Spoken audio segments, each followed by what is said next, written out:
India's gifts to the world.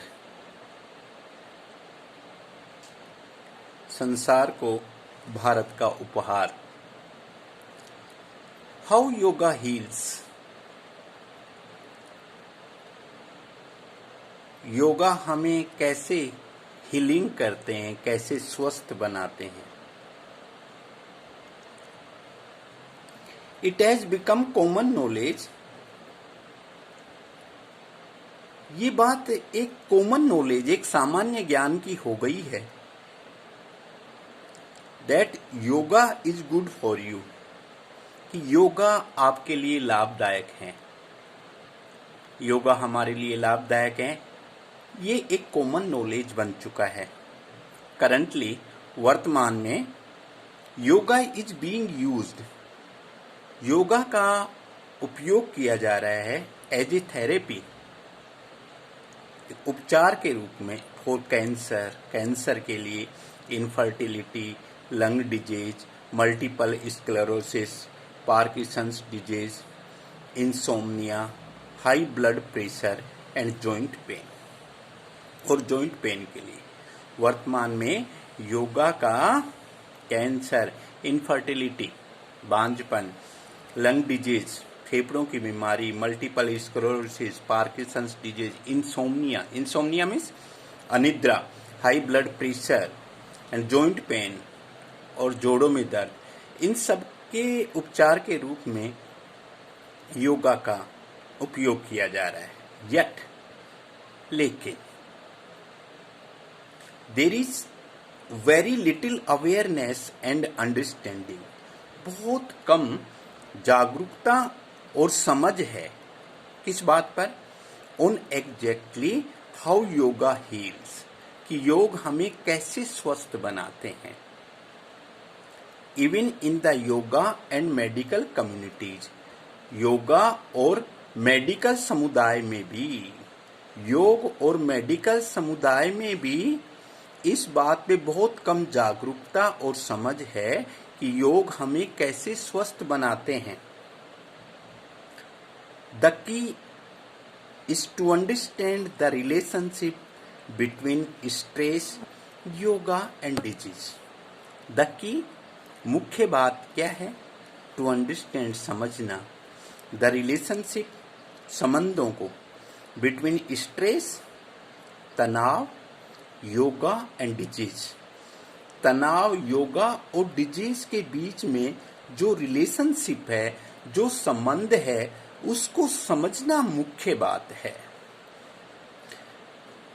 Medical research estimates, चिकित्सीय अनुसंधान अनुमान लगाते हैं दैट कि as much as 90% of illness and disease, कि 90% बीमारियां जो है इज स्ट्रेस रिलेटेड, वो तनाव से संबंधित होती हैं.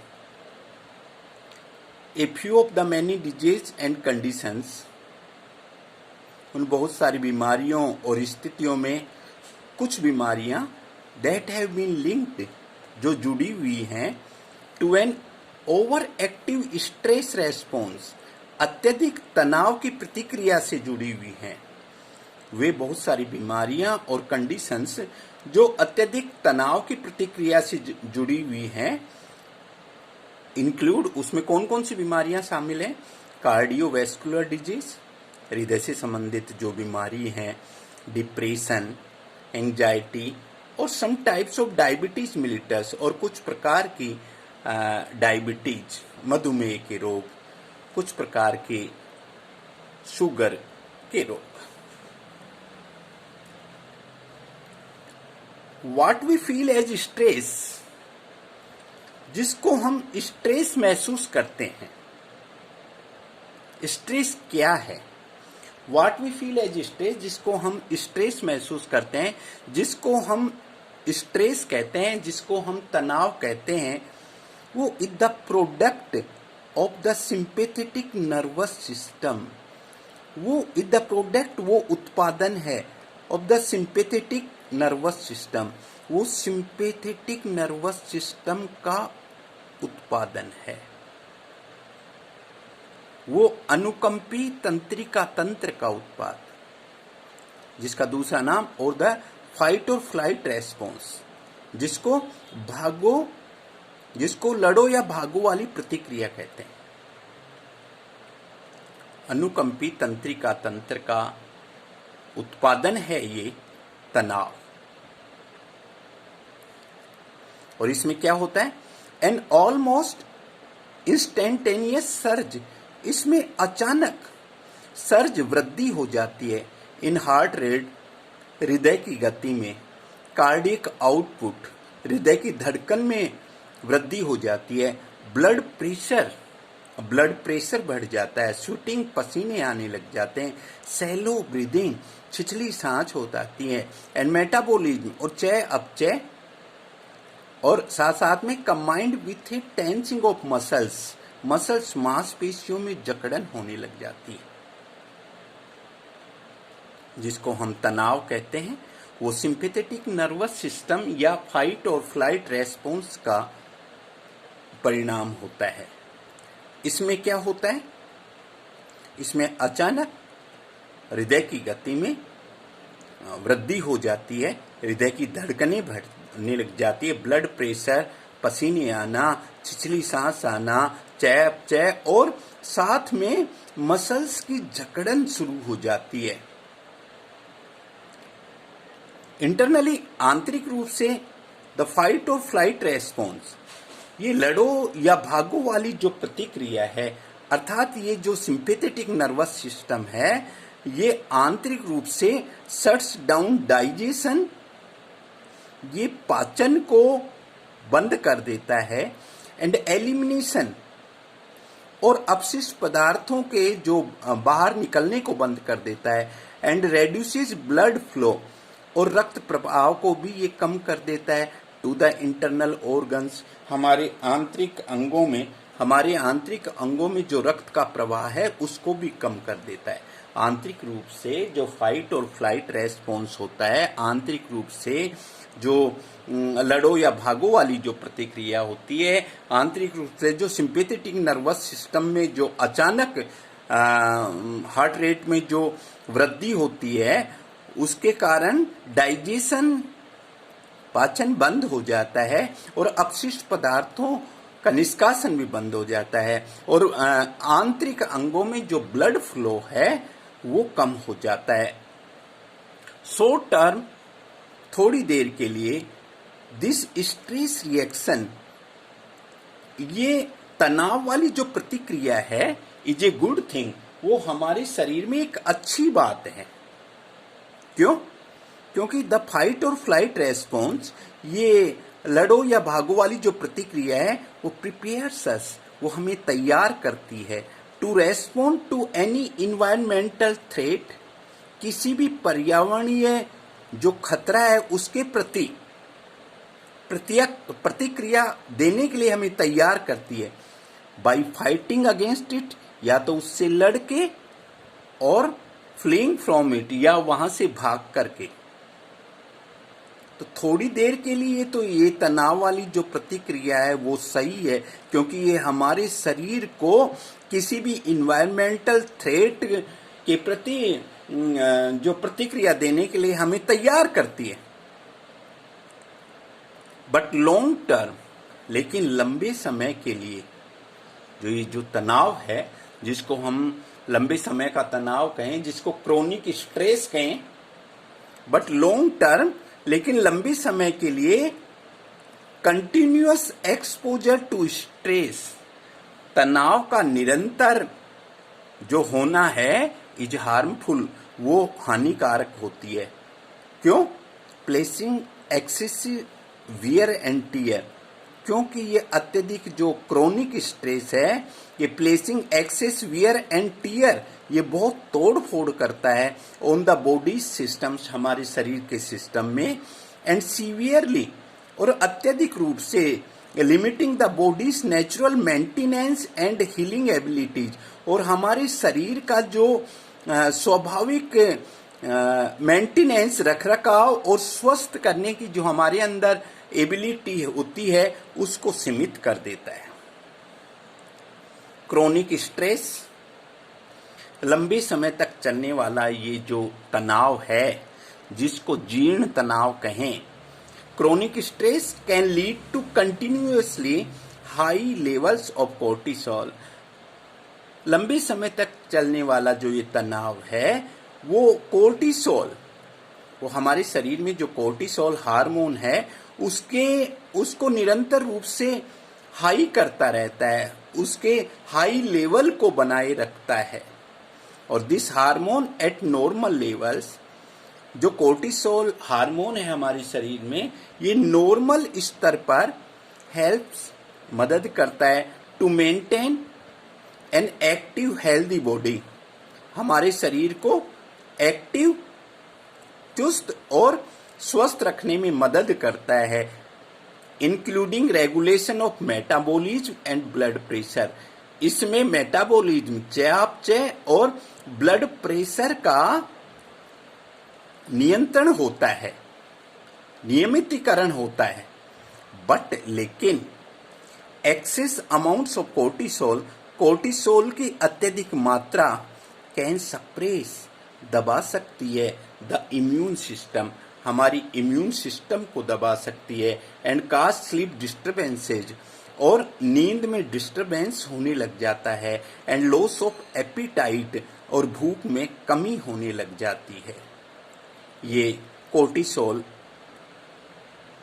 जब हाई हो जाता है तो उसके कारण it can cause sleep disturbance and loss of appetite. High levels of cortisol, cortisol का जो हाई लेवल होता है वो can also increase your heart rate, वो आपकी हार्ट रेट को भी बढ़ा सकता है, ब्लड प्रेशर को बढ़ा सकता है, and your cholesterol and triglyceride levels, आपके कोलेस्ट्रॉल और ट्राइग्लिसराइड लेवल को भी बढ़ा सकता है। ट्राइग्लिसराइड लेवल क्या है? ये सब risk factors for both heart attacks and strokes, ये हार्ट अटैक और स्ट्रोक्स दोनों के लिए रिस्क फैक्टर्स हैं। The bio products of cortisol, cortisol hormone के जो बायो प्रोडक्ट होते हैं, कोर्टिसोल हार्मोन के जो सह उत्पाद होते हैं, वो एक्ट एज सिडेटिव्स, वो सिडेटिव्स मादक पदार्थों की तरह काम करते हैं, which can lead to changes in mood, जिससे हमारी मानसिक स्थिति में परिवर्तन होने लग जाता है, और specially to feelings of depression, और डिप्रेशन की फीलिंग्स आने लग जाती है। तो जब फाइट और flight response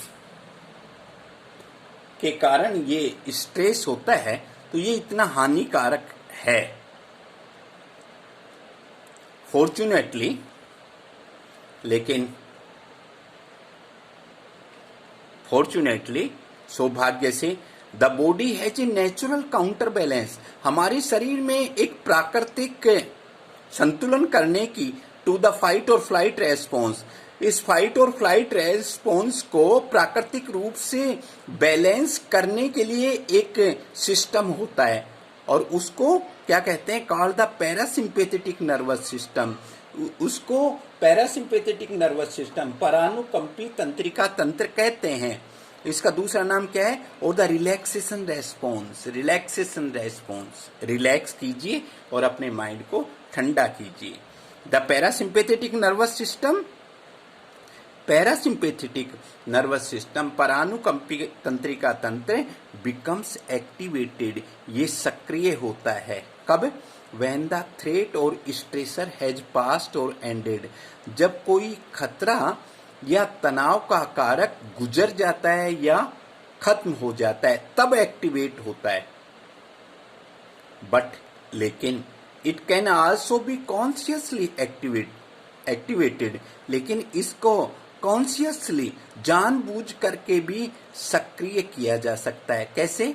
bye deepening the breath, हमारी सांस को गहरा करके, and by relaxing the skeletal muscles, और हमारी मसल्स को रिलैक्स करके, हमारी मसल्स को राहत दे करके, और सांस को गहरा, जैसे योगा में डीप ब्रीदिंग करते हैं, उससे इस पैरासिम्पैथेटिक नर्वस सिस्टम को कॉन्शियसली जानबूझ करके भी एक्टिवेट किया जा सकता है।